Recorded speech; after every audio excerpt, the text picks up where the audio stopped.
अस्सलाम वालेकुम रज़ाक भाई। वालेकुम अस्सलाम वकास भाई। रज़ाक भाई, आपका बहुत शुक्रिया। आपके दिए हुए पैसे मेरे बड़े काम आए हैं।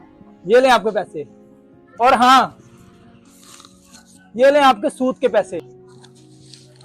और हाँ, मैं आपके लिए गोश्त लाया था, ये खा लेना। डब्बा मैं कल ले जाऊंगा। अरे भाई इसकी क्या जरूरत थी, वैसे किस खुशी में लाए हैं? हुआ क्या रज़ाक भाई, आज सुबह मेरा मुर्गा मर गया था, तो मैंने सोचा किसको खिलाया जाए।